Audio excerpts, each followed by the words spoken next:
You're listening to the Bird Dog Babe podcast with my mom, Courtney Bastion.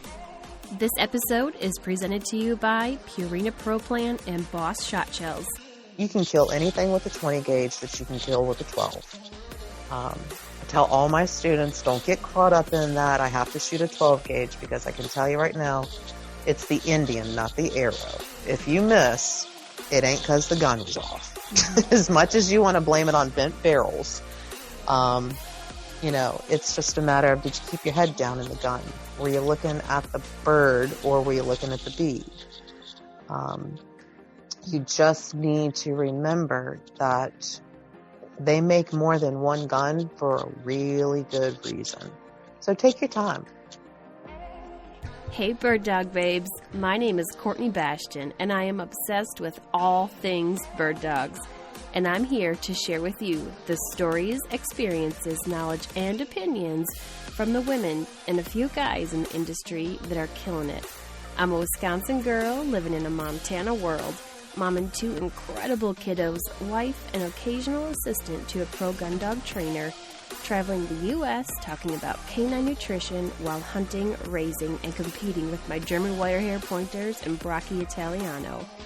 As someone who started hunting later in life because I wanted to give my dogs the opportunity to do what they were bred to do, I'm here to help inspire, educate, and connect women to get their bird dogs out in the field and experience a bond like no other. So pour yourself a glass of wine and get ready to be challenged and encouraged while you learn. This is the Bird Dog Babe Podcast. Patreon patrons, you won't want to miss the next Beyond the Podcast live session this Thursday, April 22nd at 7 p.m. Central Standard Time. Linda Hintz, my guest from episode 53, Talk Turkey to Me, is joining us for a deep dive into turkey calling. I texted her tonight to verify and asked if we are learning about slate calls, and she replied that she's going to talk friction, box, pot style, push button, natural sounds, mouth calls. She's going to teach us how to yelp, cluck, putt, purr, cut, cackle, and discuss kiki and gobble, and even get into blind setup in some scenarios. And coming from someone who has yet to pull that monster tom down from the ridge onto my property, you bet I'm beyond stoked for Thursday night. If you aren't a patron of this podcast yet, head over to patreon.com/thebirddogbabe to sign up for $5. I hope to see you there. My guest today is Kate Ahnstrom. Kate is providing a way forward for men, women, and youth that have an interest in shooting sports and bird hunting. As a shooting instructor and owner of Virginia Shooting Sports, Kate shares her story about getting into shooting sports and hunting, along with advice on finding the ideal shotgun, suggestions for practice in the off-season, and what most of us are doing wrong. All right, let's get after it. This episode is presented to you by Purina Pro Plan. What makes a great bird dog is genetics, training, and nutrition, and that's why I trust and feed Purina Pro Plan. With over 500 nutritionists, veterinarians, and scientists on staff, Pro Plan delivers a full spectrum of performance and specialized dog food formulas to help bird dogs like yours excel at every stage of life. Purina supports us, the breeders, owners, and trainers, the events we compete in, our national breed clubs, canine health research, and our committed partners to conservation groups such as Pheasants Forever, Rough Grouse Society, and Ducks Unlimited. 95 out of the top 100 dogs are fueled by the advanced nutrition of Purina Pro Plan. This episode is also presented by Boss Shotshells. Copper-plated bismuth Boss provides a better, more effective non-lead option than steel and are safe to use in Grandpa's gun. Available in 10, 12, 16, 20, 28 gauge, and 410, direct-to-consumer pricing and cases shipped right to your door. Shoot Boss, pattern your shotgun to make more clean and ethical shots, reduce crippling, and remove lead from the uplands, wetlands, and all lands. Find out more at bossshotshells.com. A big shout out to the people and the partners that are helping me to keep the MP3s rolling for this podcast. My Patreon patrons, the bread and butter, the peeps, the community of like-minded individuals that are eager to learn and offer to contribute. Join us for $5 per month on patreon.com/thebirddogbabe for exclusive discounts, content, and live Q&A sessions. 5% of your contribution goes to the AKC Canine Health Foundation, and another 5% goes to conservation. Dakota 283 unparalleled protection for your dog's travel to and from your next adventure. My favorite is the G3 kennel, which has a recessed handle on top that makes it easy for me to lift in and out of my truck. The keyed panel latching door makes me feel at ease on trips when I have to leave dogs in my truck when I stop for fuel. An added bonus is the drain hole in the back, which makes cleaning a breeze when my dog has been run hard and put away wet. Go to dakota283.com and use promo code BIRDDOGBABE for 10% off. And by Syren, shotguns for women. Syren carries the only full line of women's shotguns. They are dedicated to providing the equipment and knowledge that make shooting and hunting more enjoyable and less stressful. Newer seasoned hunter, Syren offers multiple options that fit right out of the box. No more compromises. Go to SyrenUSA.com and check out all the options available for upland, waterfowl, sporting, and trap shotguns. And while you're there, say hello to Julia, Syren's new 12-gauge sporting that is one of the most stunning shotguns I've laid my eyes on. Also buy Big Frig roto-molded coolers with heavy-duty latches, dual stainless steel lock plates that double as bottle openers. They also have dry boxes, tumblers, and growlers, and my favorite, the ability to customize the tumblers and coolers.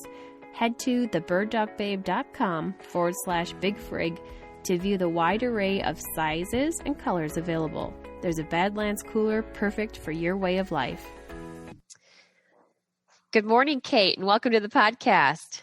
Good morning, Courtney. Thank you so much for having me. Absolutely. This has been a topic that a lot of the listeners reach out and they ask me about, but I am not a shooting instructor by any means, as I still live the daily struggle of the hustle to improve my shooting. And I'm super stoked to hear about what you're all going to share with us as far as tips and tricks and how to improve our shooting here during the off season. Absolutely. So, I live in Central Virginia, and I am very blessed with our weather here is usually pretty conducive to letting us be outside for the majority of the year. So, I get to go out and play and hunt and teach almost, I'd say probably about 300 plus days out of the year. I'm the owner of Virginia Shooting Sports. It's a wing shooting and sporting clay school dedicated to opening the demographic of the average shooter. And that's exactly what I strive to do every day that I go to work.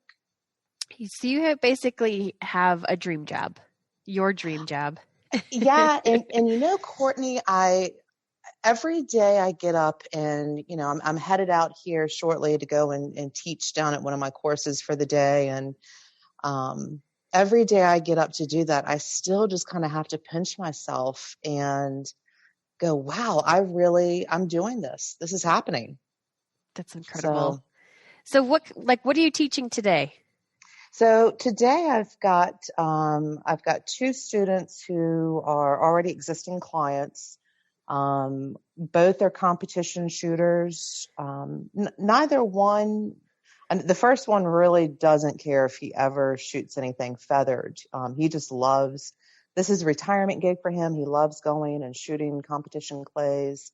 And this is his way to stay out and stay active. He's in his mid-70s. And I think you'll find that with this particular industry, this sport, it doesn't matter the age, infirmity, or location. You can do it no matter what. It's just going to be at different levels, but it's still a great way to keep active, keep outside, and keep engaged. Right. My other student, he is also a competition shooter, but he wants to get into hunting. And then my final lesson of the day is actually the last couple of hours. It's a hunt prep. for two gentlemen that are part of a bigger group that I'm taking out this Sunday, which sadly closes out my preserve season for the year. But with the temperatures like today in Virginia, it's going to be 84 degrees. So I'm not that sad that we're closing out the season this week. Sure. It's getting pretty warm for two-legged and four-legged beasties alike to be out in the fields. Right. So what does a hunt prep look like? What are you going to do with them? So these, one gentleman has been out with me before. The other gentleman is a friend of his that he's trying to get into upland hunting.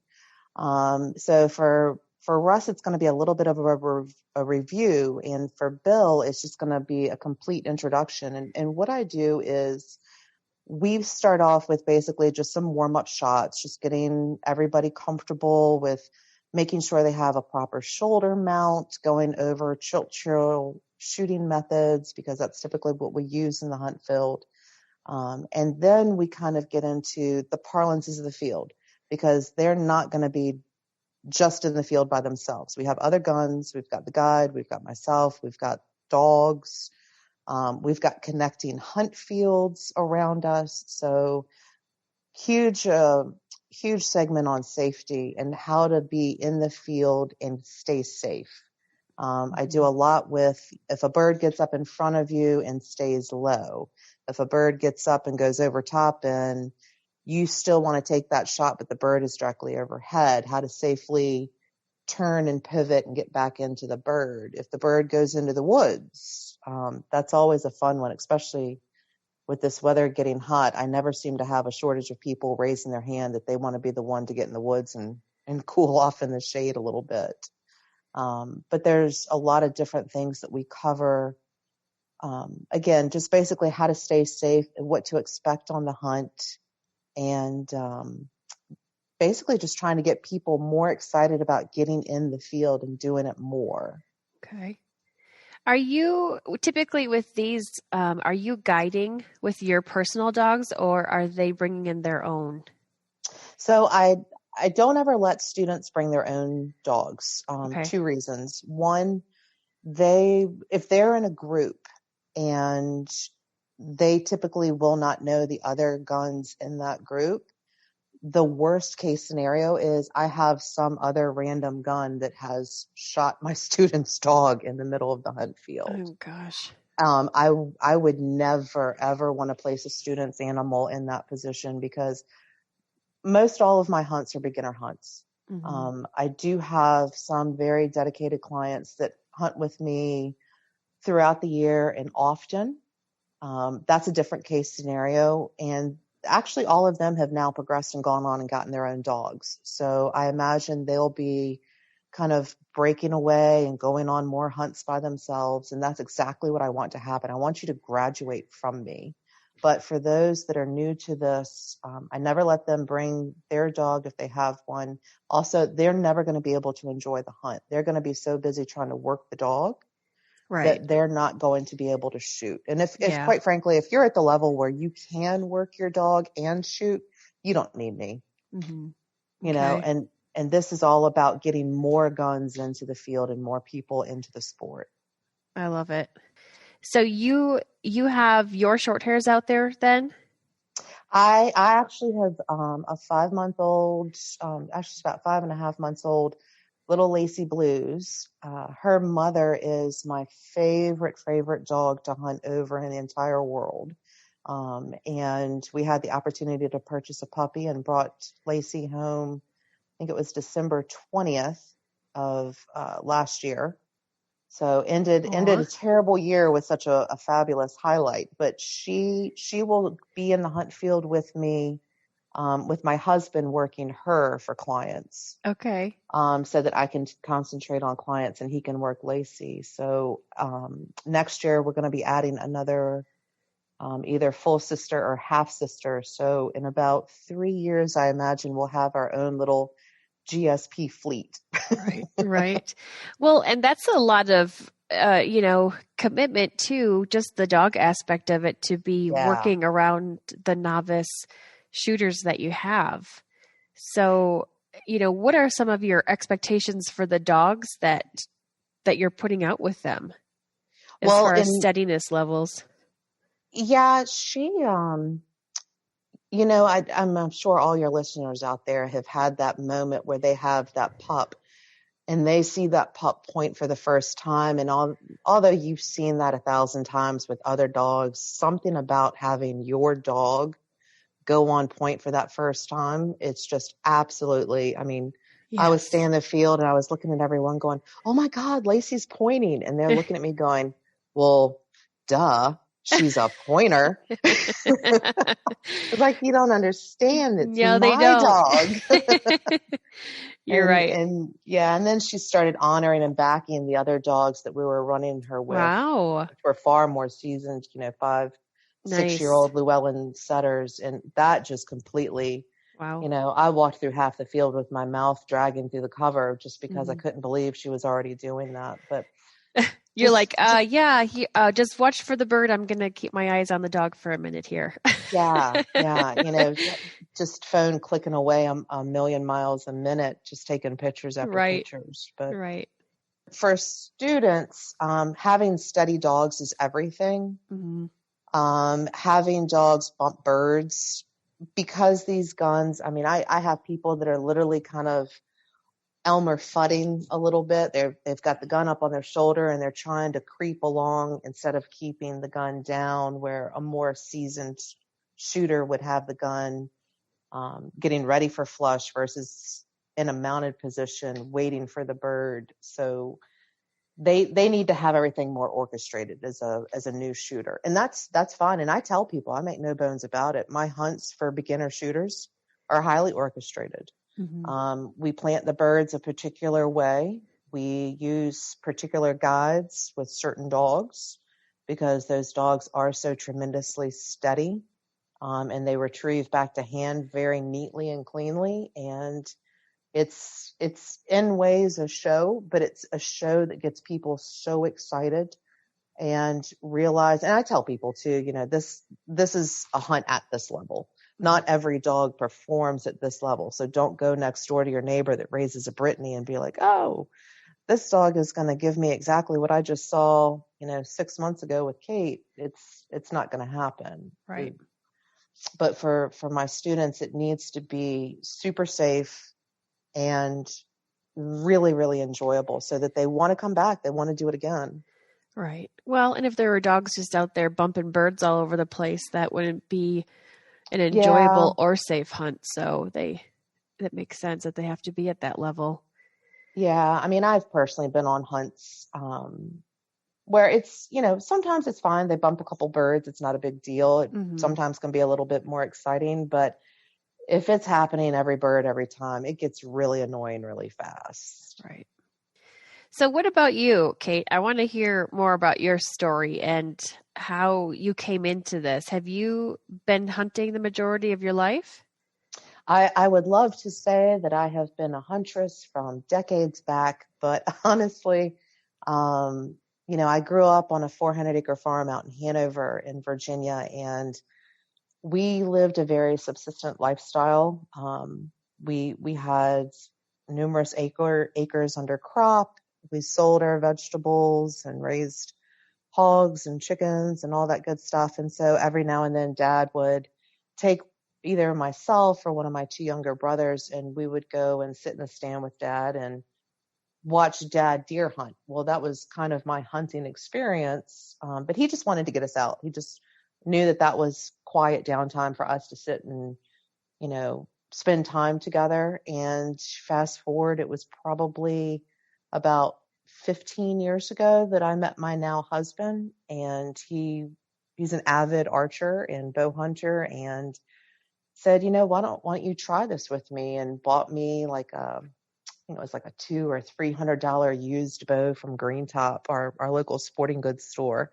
It was a 4-H bow, and kind of started it ever since. I mean, I got into archery, which got into rifle shooting, which got into shotgun shooting. And, here we are today.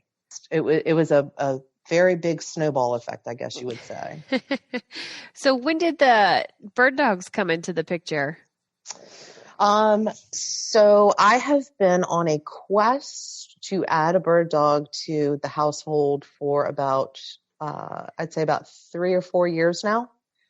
And it was just always, oh no, we already have so much stuff. As quite honestly, my husband had already given in to horses and ducks and goats and, the menagerie of things that we keep on the farm here. And Sure. he actually didn't really see the bird dog as a separate entity other than just another mouth to feed on the farm until he got into falconry last year. Oh, cool. And once he got into falconry, he realized, this is really terrible. I am a horrible bird dog. So having to try and flush his own game was problematic at best. And that was the catalyst that I needed to win the argument. And I purposely had him come on a hunt with me that I had booked for, I think it was like New Year's or Christmas last year, and had a couple of friends come with us and made sure that I had my favorite guide, Henry, and had that bad news birdie dog down in front of Mike so that he could watch her work and story over. That was it. That's all it took. That's awesome. You hook, line, and sunk him. Yeah. Well, and it was one of those kind of soft pushes like, wow, isn't Birdie such a great dog? He's like, oh man, she's off the charts. That dog is just fabulous. It's like, yeah, one day maybe we'll look at getting a bird dog. Just kind of peppering daily conversations until finally I was like, hey, Birdie just had a litter. He goes, great. Does he need a check? That's awesome. Yeah. So we're very excited. It's definitely the next chapter in our lives. And, it just kind of feels to me like the fulfillment of everything that I'm doing is being able to have these GSPs, have my husband work them, alongside me in the hunt field. He's been very instrumental with helping me with my business and being able to keep him in there with me is very rewarding. And just another aspect to be able to share the hunt field with him. Right. It makes, I think, life easier when you can just relate with each other so well and be on the same page with everything.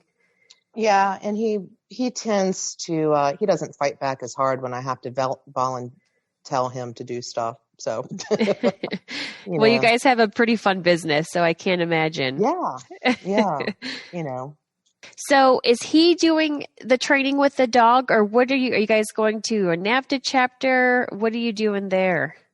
Yeah. So, she is AKC NAVTA registered, and, her mom, as well as a couple of other of Henry's dogs, do compete in field trials.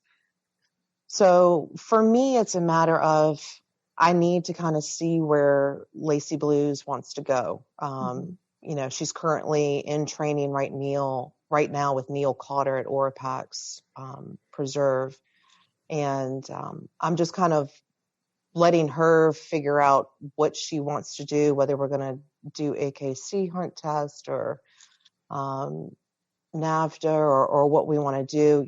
I've already signed up members of both and starting to go out and see the different chapters and see the different trials and tests and just get a real good idea of which way we're going to head. Because, in training horses for years and years and years, that's always been my big thing is the horse is going to tell me which way they want to go because I breed and train Percherons. So, okay. Oh, cool. Is it going to, big horses. So Is this horse going to be a hot hitch horse, in a fancy 6-horse hitch? Is this horse going to be just a great plow horse? Is this going to be a saddle horse for somebody? Or is this going to be something that I just go, good Lord, why did I breed? Yeah. You're already like 1,000 steps ahead of most people starting out because of your experience with the horses.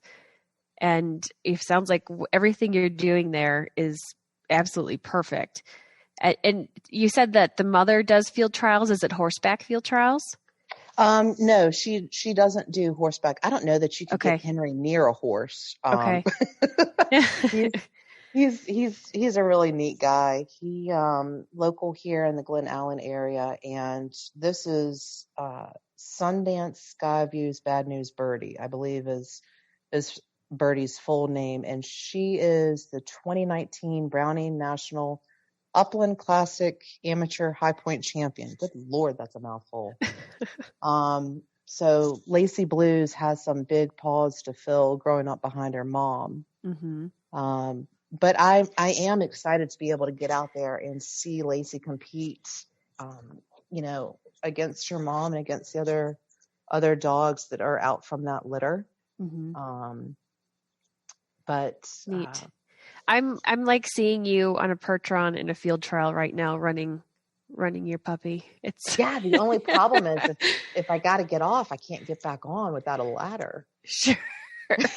Like seriously, I use a 3-step kitchen ladder to get up on these things because they're usually about 2,100 pounds and 18 hands tall. Right. So can you have like one of those telescope ladders that you just hitch on the back of the horse and then you can, or like hitch it onto the saddle, then you can telescope it down to get on and off of it when your dog goes on point? I was going to say, you're going to need something. I do have a couple of friends that have taught their horses how to bow, and you just step up on their knee and then pop up in the saddle. But okay. Yeah, because I mean, even with the Percheron, you can't even teach them to park out and think that you're going to still be able to get that high. No, not a chance. All right, I'm deferring away from the subject here. Sorry, I told you I do that. Oh my gosh. Okay, it's too fun though. I get excited about people that have puppies and are doing all the things. So kudos to you for going that route and kind of letting her choose her path and what she's going to excel at. Because that's, I think, one of the most difficult parts is being able to read your dog and decide which route is going to be best for them. Well, and I have learned, Courtney, given Air opportunity and the way things go in my life, she's going to do whatever is the most expensive. So I'm sure I'll be adding a walking horse and a brand new trailer and sure. all of that good stuff, because that's just the way things roll for me. Right. Of course. So the shooting sports, you said that you didn't hunt when you were younger, but were you shooting when you were younger? Yeah. And, for us, we didn't call it the shooting sports. We called it what we did on Saturday afternoon, Okay. You got the BB gun or a pellet gun, and went out and just set up cans. I mean, we literally, growing up on a 400-acre farm, you didn't have that much to do to keep yourself occupied. I mean, I'm in my mid 40s right now. So you're talking, 30 years ago, we didn't have all the things to keep us entertained that we do today. Mm-hmm. So jumping on your ponies and riding around and running through the woods, popping squirrels and things like that. But I never really thought of that as something somebody would actually go and seek out to do. We just kind of did it because there was nothing else to do. Sure. But, did you go through like a time period when you like got formal training and decided? Oh yeah. Okay. What did that look like? So, what I wanted to do actually was, let me back up. So I was a flight attendant for about 10 years with Continental, now United. So of course the natural progression in careers is flight attendant to shooting instructor. But when I was a flight attendant, because of where I traveled and everywhere I went, I wanted to be able, of course, not carry on the plane, but when I was home in Houston or for a while, I lived in Hoboken in New Jersey, lived back in Florida for a little bit. I wanted to be able to self-carry, and pistol training is kind of where I started. So I sought out an instructor that worked with me on self-defense carry. And then fast forward, once I was up here and started dating Mike, and he was really big into hunting, we would start going out, and I started meeting people. And I came across this one gentleman who is actually now a very, very dear friend of mine, Bill Curry. And Bill, if you ever wanted to be bored for hours on end talking about ammunition, talk to Bill. Okay. He is a walking encyclopedia. The man keeps journals on everything he reloads. He's one of those guys that Cool. he shoots bullets so he has something to reload. Mm-hmm. Wow. So he also is a tremendous instructor for rifle and pistol. He has all these really engaging and fun different scenarios to run you through. I give him all of my New Zealand clients to get them trained to shoot out beyond 600 yards. Mm-hmm. Because he does such a great job getting them very comfortable and steady on trigger. I mean, if you're trying to take a red stag or a tar standing on a mountainside at 420 yards, you can't have the jitters. You can't be nervous. So he works with them for several months. And he gave me that same training. So I like to credit Bill with all of my shooting ability with rifle and pistol. And then, of course, Dan Schindler with the Paragon School of Sporting is the gentleman that I received my shotgun shooting certification from. After I'd completed the NRA shooting, I knew that there had to be a lot more to this. The NRA was great to get me started, and spent a week with Dan and Jeff Allen down at Primlin with some other students seeking instructor certification. And I've been very fortunate. I've had some fabulous mentors. One of my mentors right now, Tom Famarello, up in New York with Excel Sporting Clothes. He's kind of taken me under his wing, and he's actually headed down here in a couple weeks to work with me on a mental game sporting clays clinic to help competition shooters. Oh, interesting. So, yeah, I'm always looking for education. I mean, sure. I'm one of those people that I know that I've got a great way to do things, but I know there's Mm-hmm. always ways to tweak it. Mm-hmm. And I'm always very excited and interested to learn what can be done better. What can I fix? Right. What can I, not that fix is the right word. It's not like it's broken. What can I improve? Mm-hmm. Yeah. What can I improve? What can I do to make it easier for my students to learn? Because this is a very daunting sport. Right.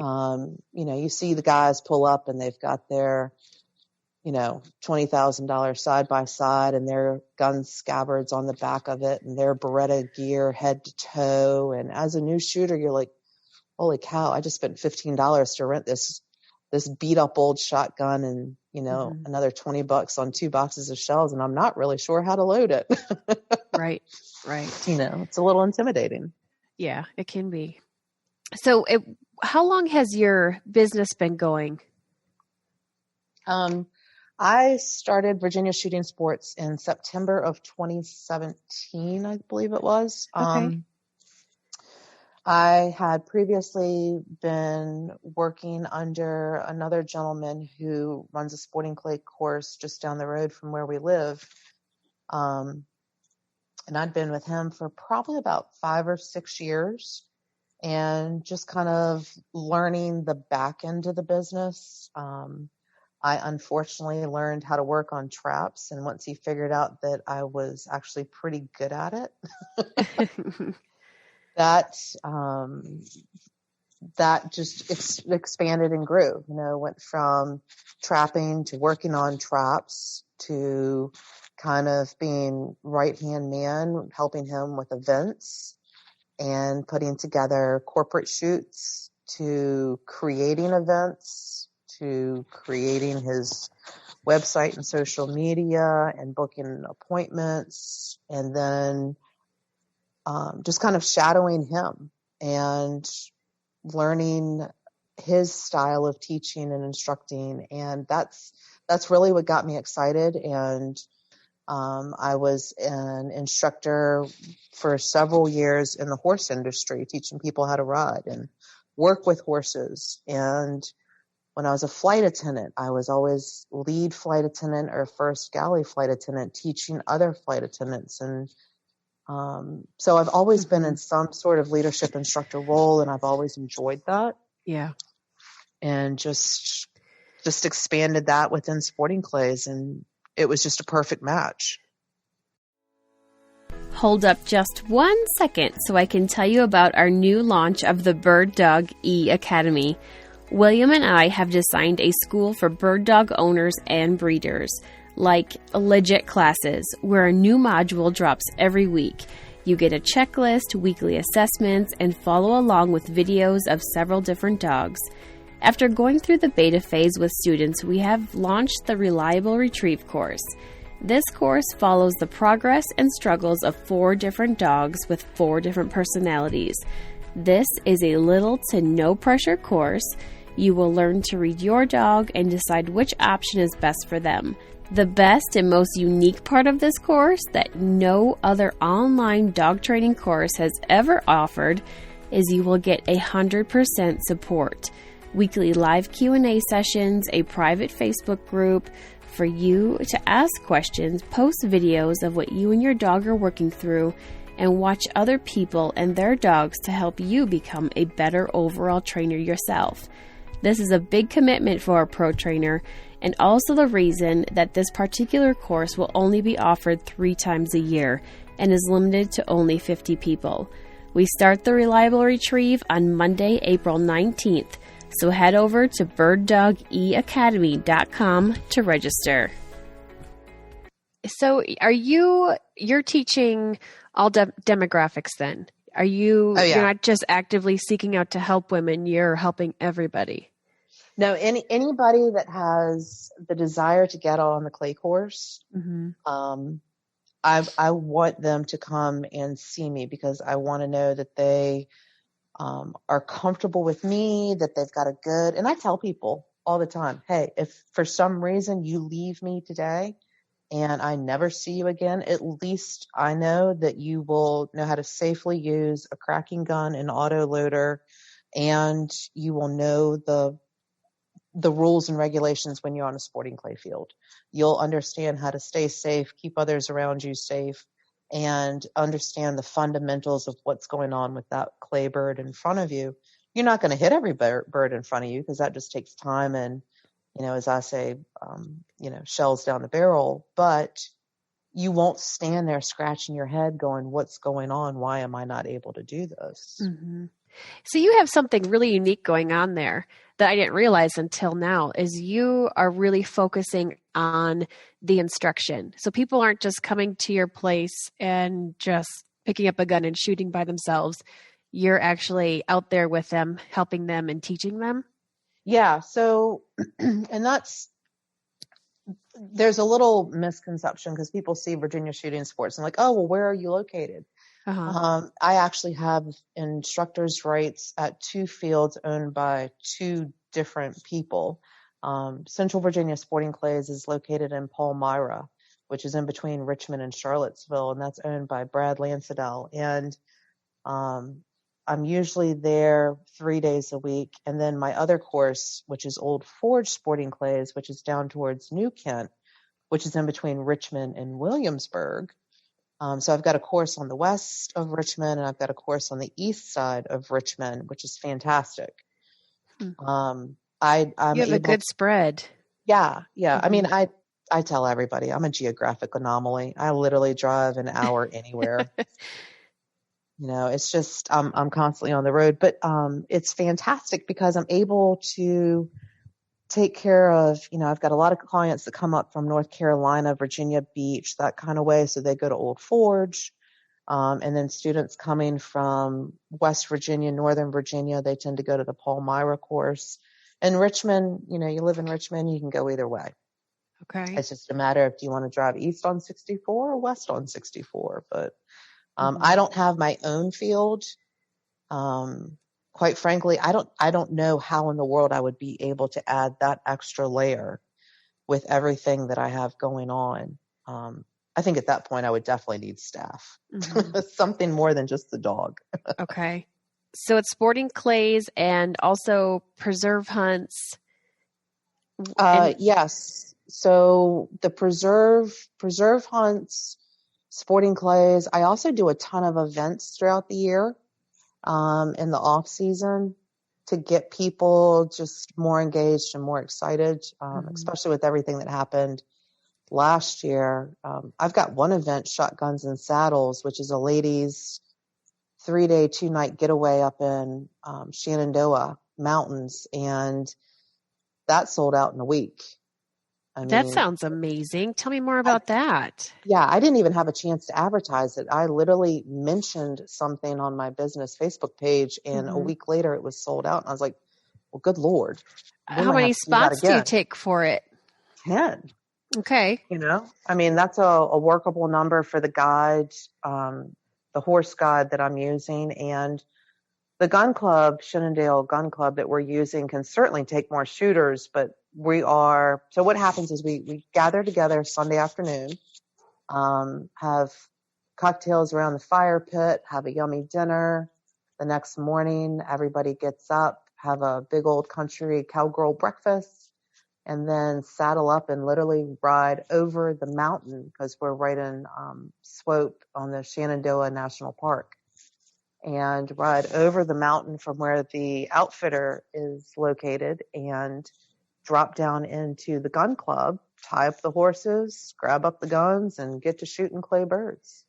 Then we, have a really nice lunch, ride back over the mountain, a little bit longer route, just a little bit more ride in, and then fly fish and relax around the pond and around the bunkhouse and have a big old fun steak dinner. And then the next day, everybody can just kind of disperse at their leisure. And, it's just a fun getaway. It's kind of selfishly combining all the stuff I love, horses, fly fishing, and shooting shotguns. Yeah. Are you giving instruction too then when people are shooting at the range there? Yeah. So all of my events always include instruction. Okay. And it's because, yes, it's fun to pull the trigger, but it's a lot more fun to pull the trigger and see that clay bird explode. Absolutely. So I always try and find 2 or 3 key points to work on with a group. If it's kind of all the same level, let's say they're all real beginners, then we're going to work on how to properly mount the gun, appropriate sight picture with the bird barrel relationship out in the field, and just make them comfortable with the gun. More experienced groups. My ladies practice that I had a couple of weeks ago at Old Forge, we worked on crossing birds at distance, which got a lot of moans and groans until the girls realized it wasn't that difficult. It's just different. So we always try and pick something to work on, a particular skill set. So that way it's always exciting. It's always something new. And you as a female instructor is a rarity in itself. Do you know many other women that do what you do? I do. And I honestly say, I think I can count them on maybe one hand, maybe borrow a finger or two from the other side. There's not a lot of us out there, and there's like 0 women of color that are instructors that I know of. But I tell people all the time, they come up and say, oh, you must know so-and-so. They're a real big shooter. I'm like, I'm really sorry. It's not that I'm ignorant or anything like that. I'm a one-woman show. So I am doing everything, everything from front end of business to back end of business. But I know that I have seen an increase in my demographic. It was pretty much when I started on my own in 2017, it was pretty much, I would say, white women, 40s and 50s. Kids are growing or grown, and they're looking for something fun to do. Now I'm seeing everyone from every walk of life. I am seeing people come out, and it, like I said, it used to be kind of, oh, I just want something fun to get out and try, to I've seen a real big push for hunting.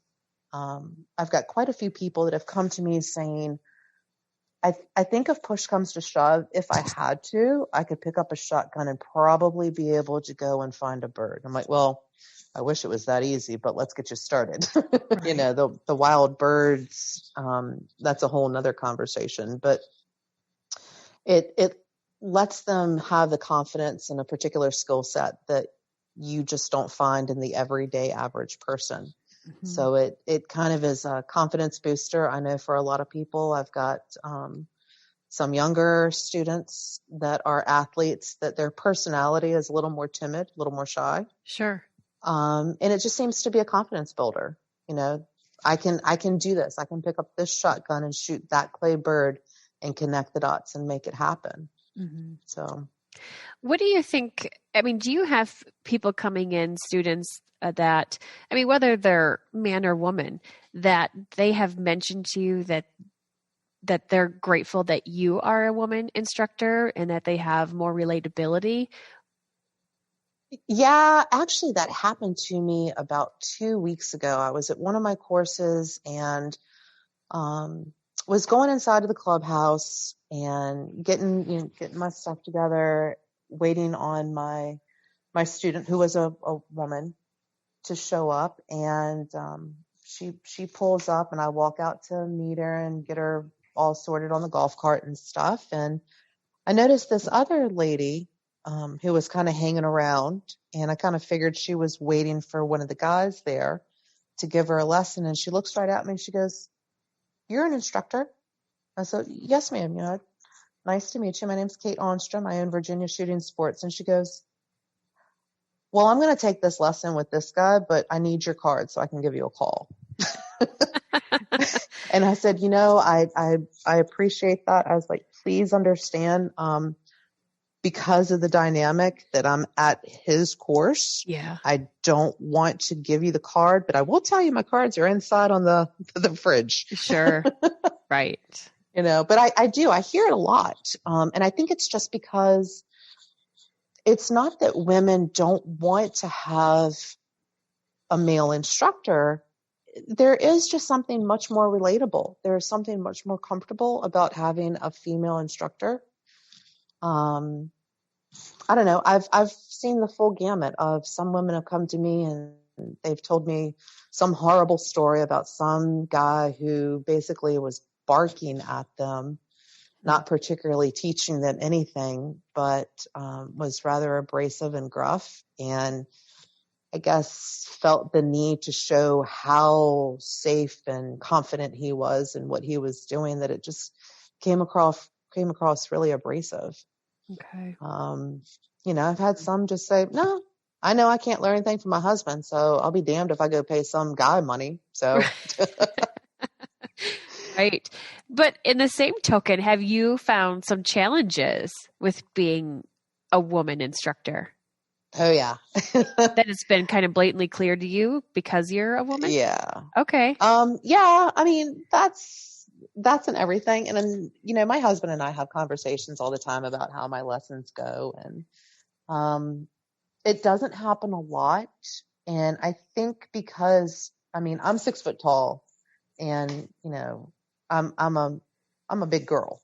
So I carry myself with, that kind of stronger type A personality. So it tends to stifle any possible situations. Sure. But I do every now and then run into that dad that he's going to help me out every minute of this lesson with his son or daughter. And I try to be very kind about it, but in the same token, it's, do you want me to teach your kid or do you want to keep interrupting my flow? Mm-hmm. And the kid's like visibly getting agitated that dad just won't keep quiet. And I've had some kids turn around and go, "Dad, Kate knows what she's doing." Mm-hmm. But they just want to help, but I don't know that they realize that it comes across as, I don't know, not condescending. I don't know that that's the right word, but it's just, it comes across wrong. Yeah. They're like, oh, well, what about their feet? I'm like, well, what about their feet? Their toes aren't pulling the trigger. Their hands are. I'm worried more about how they're shouldering the gun. I'll deal with the bottom half once we get the top half fixed. They tend to be quick to point things out. I also, this is another thing, and this actually really bothers me. So for anybody out there listening, don't think that just because you've got a 14-year-old boy in front of you that he needs to shoot a 12 gauge. Okay. There is no shame in anybody picking up a 20 gauge or even a 28 gauge. I have noticed that because we are not the active world that we used to be 20 years ago, I've got quite a few students that by looking at them, you would say, oh, there's a 16, 17-year-old guy, he shouldn't have any problem picking up a 12 gauge. Mm-hmm. Well, he needs to use my 20 gauge A400 that's nice and super light because he physically can't go the 2 hours shooting with me, not so much from the recoil, but just the weight of the gun. You've got 7+ pounds sticking out 2 feet in front of you. You're asking a lot if you don't physically stay engaged every day and work that particular set of muscles. And I get a lot of dads. Moms don't tend to do it because moms are like, hey, I got him here. He's all yours. Right. But dads, they're like, oh no, my son's going to shoot, he's going to shoot that 1 ounce 20 gauge load, or, it's fine. We just need to squash a clay bird. We just need 3 BBs to hold hands. We're not trying to squash a duck. There's no reason for this to hurt. This is way too fun of a sport to complicate it with, beat up muscles and busted cheeks. Mm-hmm. So what is your recommendation for women, and which gauge is ideal for them to shoot for hunting purposes? The one that they're comfortable with. I tell everyone all the time. So typically what happens, somebody calls me up, says, hey, I found you on the old internet there, and looks like you teach people how to shoot birds, clay and feathered, and I want you to teach me. And they come and they take a lesson. They might buy a package and take a couple lessons, but at some point, usually, sometimes right after the first lesson, they're looking at me foaming at the mouth saying, okay, I'm going to go to Green Top next and go buy a gun. I'm like, oh goodness, no. You need to shoot for about 2, 3, 4, 5, 6 months. You need to figure out, you need to know a couple of things. First off, are you just going to shoot clay, or are you going to shoot clay and feather? If you're going to shoot feather, is that going to be particularly upland, or is that going to be woodcock and grouse, or is that going to be waterfowl? If you are someone who has had experience in hunting, you're probably going to lean more towards purchasing a 12 gauge. And right off the bat, I tell everybody, waterfowling, that's a whole nother beast. Mm-hmm.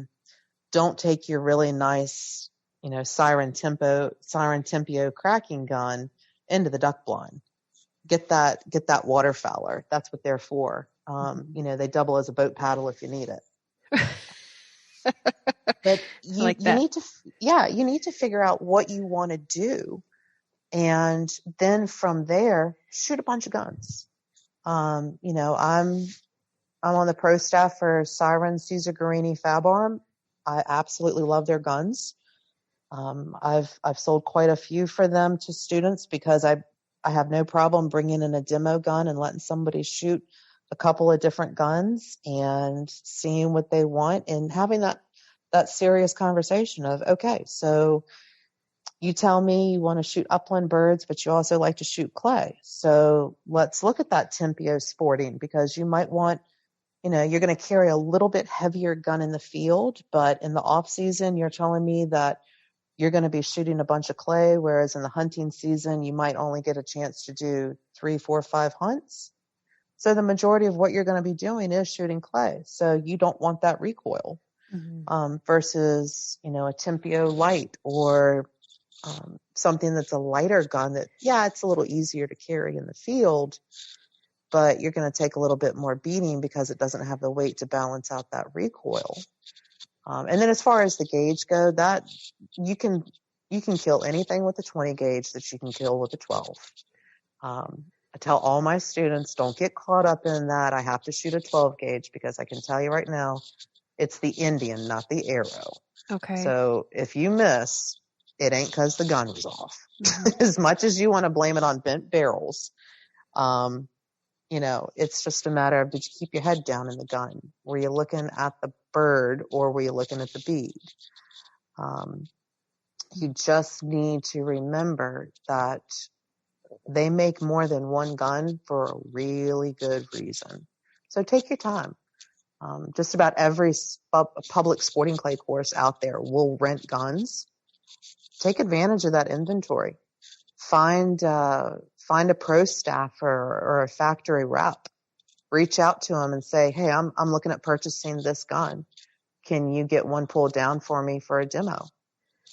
You would be surprised how easy that is to do. And like I said, for anybody that's in the Virginia area, I pull guns in I've got a gun I got to go pick up this week. Somebody wants to try the waterfowler for, as a matter of fact, and give that a whirl and see how they like that, because they're thinking about making that purchase. So once you bought it, you can't take it back. So make sure that before you spend that money, you're spending on what's going to serve you well in the hunt field or on the clay course. Have you found that it's been kind of a common occurrence that people come to you after they have just purchased a newer gun, just for you or just for them to, after your instruction, find out that they really aren't shooting the ideal gun for them? Yeah, that luckily doesn't happen as much as it used to, because Okay. I add that caveat in with my students. I seriously, I will meet them at Green Top for free. They get an hour with me to do gun fitting in the store. Okay. And it's because I've run into that situation, and I would never, ever tell anybody that's so excited coming to me and saying, look what my husband just bought. He was so excited to get me into this, and he bought me this gun, and it's gun, XYZ, and it's horrible. It doesn't fit. It kicks like a mule. It shoots low. Just problem after problem. The only thing it does right is it goes bang.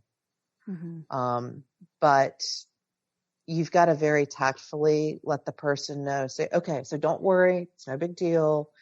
Very rarely does a gun fit you off the rack. To get a really well fitted gun, you do have to either have it, have the ability to make those adjustments, or go to a gunsmith and have those adjustments made for you. And I've got a couple of really great gunsmiths spread out around the state. One's just 10 minutes down the road from our farm.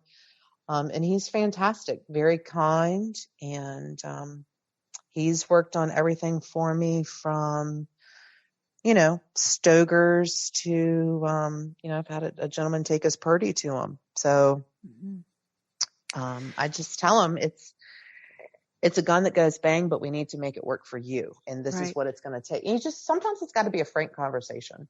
Right. Can you talk on the importance of proper gun fit and how to determine that?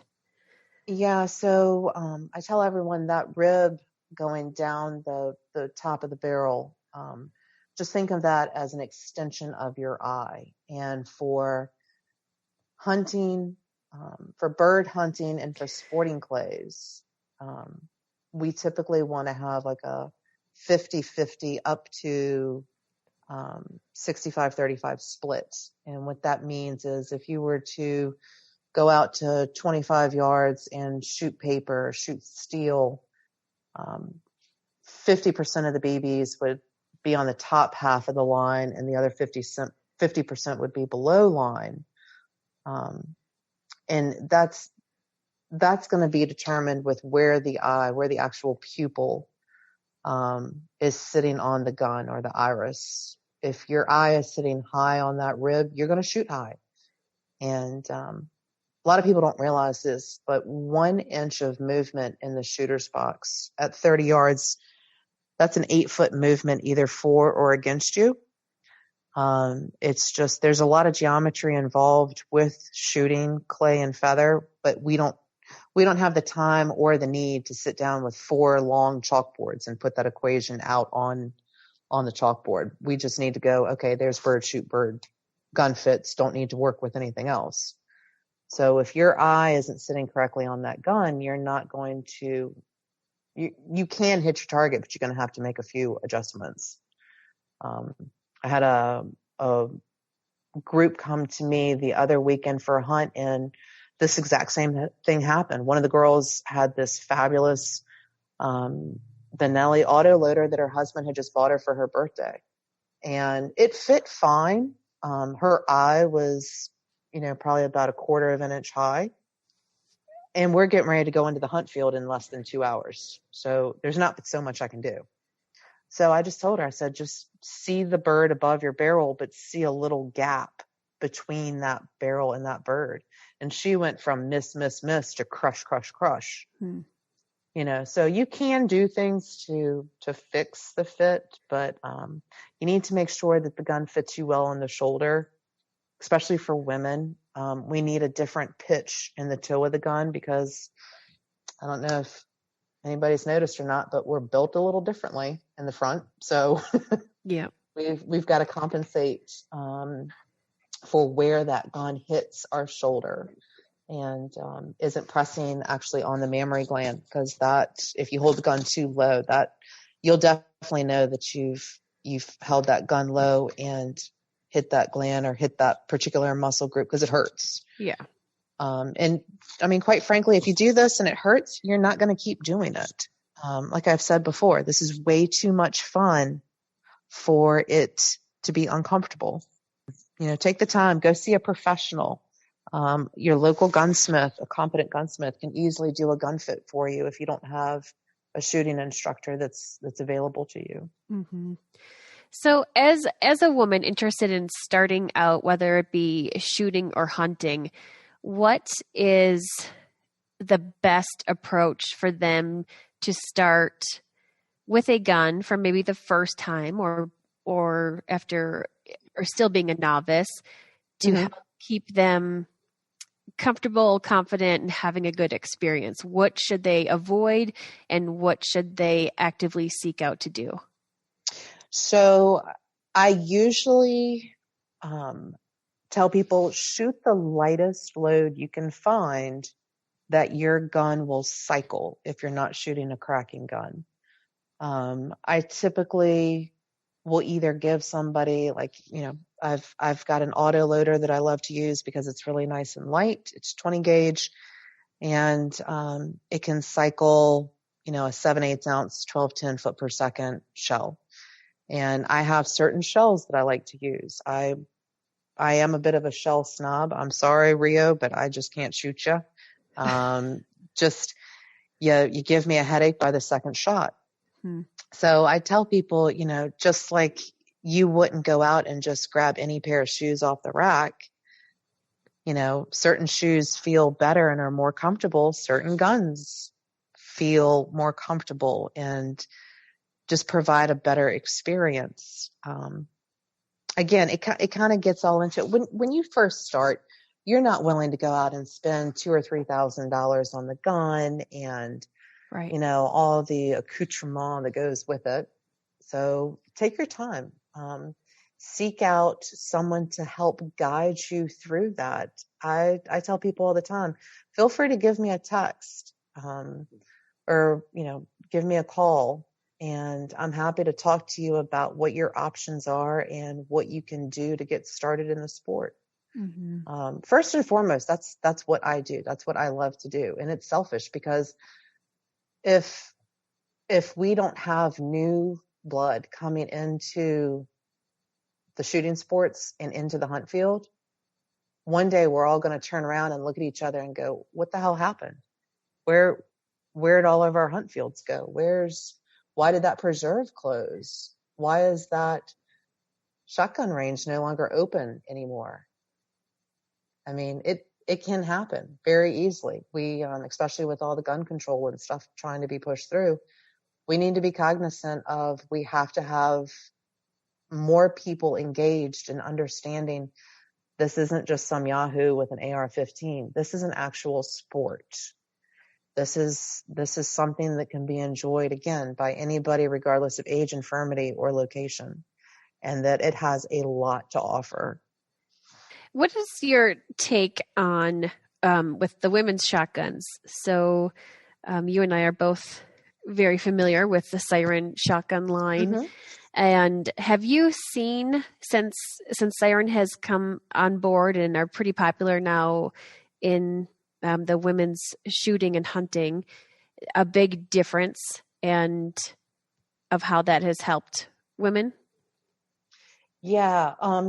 The reason I was so excited to start that relationship with Syren Caesar Guarini is because they get it. When it comes to building guns for women, they get it. And what I mean by that is there's several companies out there that said, oh, so I'm just going to take this gun that we normally sell to the guys, and I'm going to lop off like an inch and a half off the stock and maybe paint it purple or pink, and voila, it's now a woman's gun or a youth gun.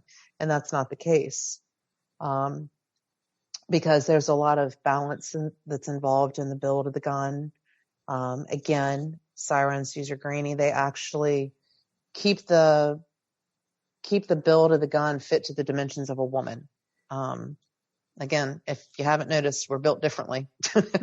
So they keep that in mind when they produce their guns, and there is a big difference. I've got lots of guns in my school gun collection, and there is a big difference when somebody picks up one of my other guns, and then I put one of, like, let's say the Elos D2, which is their hybrid field gun and sporting clays gun. Yes. Put that gun in their hand, and they pull the trigger, and they're like, oh, wow, that's nice. I was like, yeah, I mean, I love it's because that gun. It's built. Yeah. Oh, I do too. I have. And I'm so glad that you said that about the clay, that's a good hybrid for clays and fields. Yeah. Because I think so too. I've said that over and over. I love that, to be able to do both, because there's not much recoil on it. It's just super balanced. It's really got a great weight. And they also, my husband will tell you, I am not a girly girl. I'm sure he wishes I was more girly sometimes, but I'm not a big fan of the roses. I mean, I've told Wes and Deirdre this with Syren, and they know, but that's why I love the D2, because it's sans roses. It's a really nice gun for those of us that are looking for a well-fitting gun, really good fitting gun that is capable of taking us to more than just the hunt field, or more than just the clay course. I mean, you can take that out dove hunting. You can take that through the woods and go for woodcock and grouse. It's just a very functional gun. And it's my go-to for pheasant. Yeah. I mean, it's just a fantastic gun. It's just one of many that they offer. And it's just, again, and it's beautiful. Yeah. The integral plating. I love it.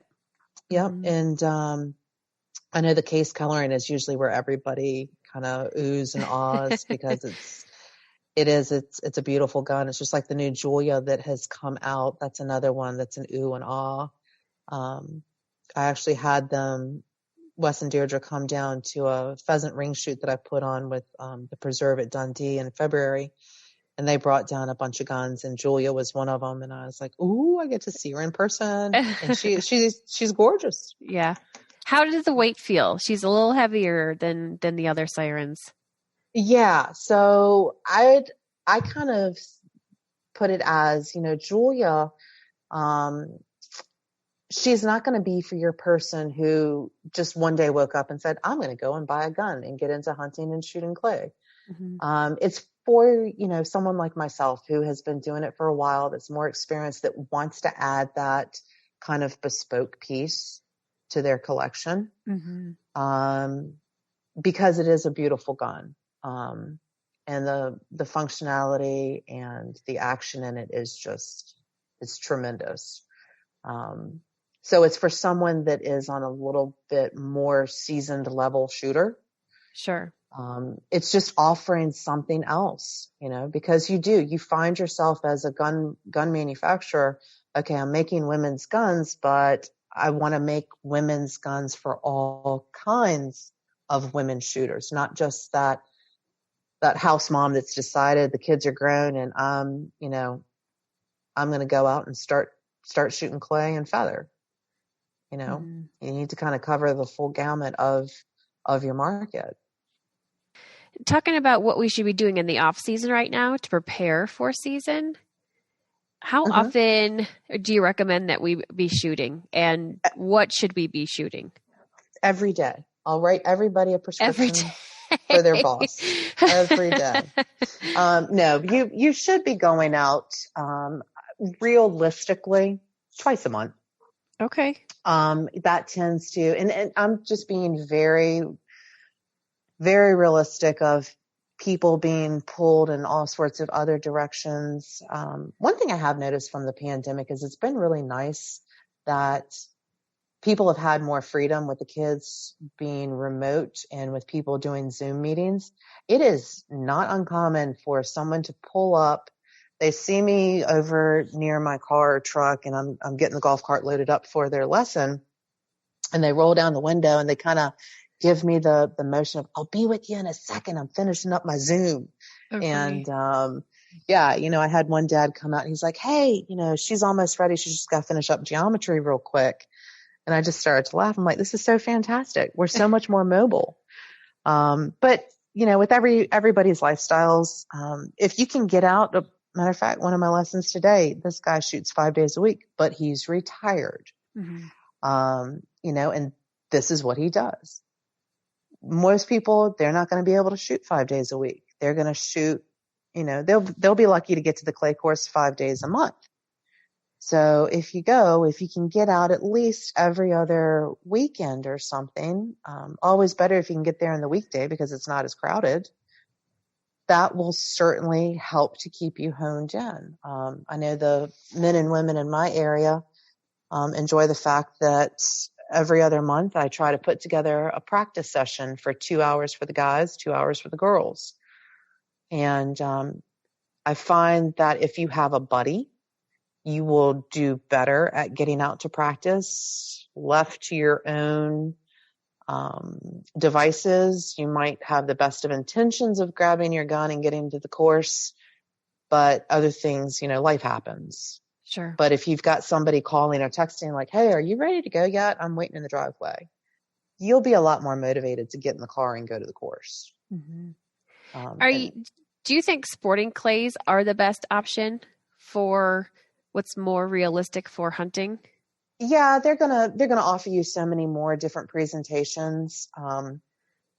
Trap, between trap and skeet, trap is going to be great for if you just want to work on that flushing bird shot. But the problem is the birds don't always read the script.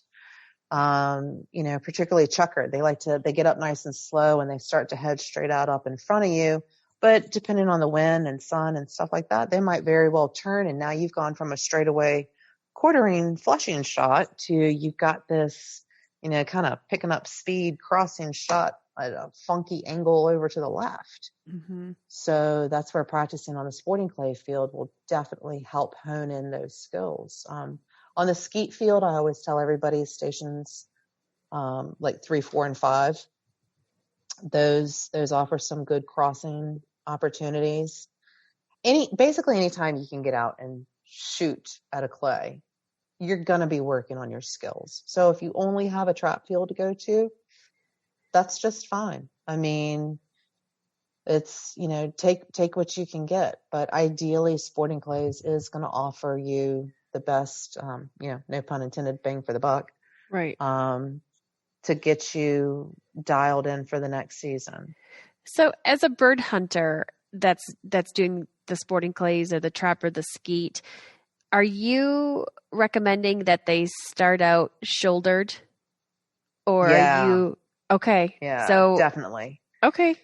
Try and take away as many variables as you can. So start with the gun itself. Have something that's not going to kick the snot out of them. Have a lighter shell that's not going to kick them. Have a gun that fits them, and have them start with the gun mounted and shouldered. Because when they start low ready, the chances of them dipping and digging and blowing the flight line versus if they start mounted, they're going to be able just to see the bird, push right to the bird. Starting low ready, now we've got the complication of, well, they've got to get the gun up. There's somebody that hasn't practiced how to just even roll their shoulder back to get the gun out of their face. I mean, there's so many more variables that you introduce starting with the gun down in some form or fashion, whether it's just rolling their shoulder and dropping the gun back down a little bit, or if it's just completely starting with the gun on their side. Okay. So starting mounted is always the best, and then work your way up. And that's something that I do in hunt practice. We start mounted, and then we practice how to start with the gun at low ready. And then we practice how to start with the gun at low ready and how to walk up onto birds. You'd be amazed at how just those 3 or 4 steps added in just throws people off. They're like, wait, I got to walk with the gun? I'm like, yep, and you can do it. What do you find is like one of the most common things that we're doing wrong as shooters in general? Oh, trying to break the bird. Okay. I know that sounds crazy, and I get a lot of people that look at me going, you are not inexpensive as an instructor. Yeah, explain that. I am paying you to teach me how to break that bird. I'm like, no, I am teaching you how to perform a process repeatedly and consistently, and the result will be a broken bird if you correctly perform the process. And that's the big thing. People see the bird and just snap shoot. They want to just break the bird. They want to break the bird so bad they can't understand that, okay, so you have certain things that are involved. And like I said earlier, there's a lot of geometry involved, and you can't fight against it. I mean, it's going to take place whether you're either with it or you're getting left behind. So understanding the bird in front of you and how to shoot that bird is paramount in order to break it. And it transfers into the hunt field. You go to the clay course, you practice. You get out onto the hunt field, and now all of a sudden this pheasant gets up in front of you 20 yards out, hot and heavy, headed for the wood line, and you drop it and cartwheel it in a heap. And it's because as you're seeing that bird get up, you're like, oh, that's that number 2 trap on a station on 7th station out at that course I was shooting at the other day. So when the bird flies, it's mimicking clay that you've already seen. You already know the sight picture. Mm-hmm. It's built up in your shot inventory. So that's why we need to go and practice and keep those skills honed in and build that shot inventory. What about for people that have been shooting the same way for a very long time, and then we come to you and you say you need to change it up. You should be shooting this way. Is that difficult? I mean, how do you reform that muscle memory to be able to improve your shooting when it's almost instinct, especially hunting? Yeah. So, and this happens with, particularly my older male students. They've been shooting one-eyed off their right side forever. And I do an eye dominance test. And I'm like, well, you're actually really strong left eye dominant. And ideally what they should do is shoot under the left eye, which means switching shoulders. But I've got someone in front of me that's been doing this for 30, 40 years. I'm not going to change them. That I ask them, are you trying to go to the Olympics? Is this going to be your next career? No, you just want to be able to break more birds. So let's work with what you got, and we can make some little little adjustments and I can show you a few tricks to help you understand what to do to make that bird break in front of you or add that extra bird to your bag in the hunt field. So I don't tend to, depending on the shooter. Now, with that being said, if I have a 14-year-old standing in front of me who's been shooting for 2, 3, 4 years and has a little bit of experience, if they come to me and they've started off the wrong way, I'm going to completely, start them over. They don't have 30, 40 years of habits. So it's a lot easier for them to mold and to try something different. But it's just a matter of who I have in front of me and what exactly we're trying to do. Okay. What do you find that you're spending the most time on teaching about? Bird-barrel relationship. Okay. In what way? Understanding what you need to do to break the bird. There's 3 things involved when you're dealing with a bird: speed, angle, and distance. And I always like to ask people, of those 3 things, what's the most important? And I can have a group of 3 or 4 shooters in front of me, and invariably, most of them will say either speed or distance. Every now and then I get one that kind of thinks about it for a second and says, well, angle.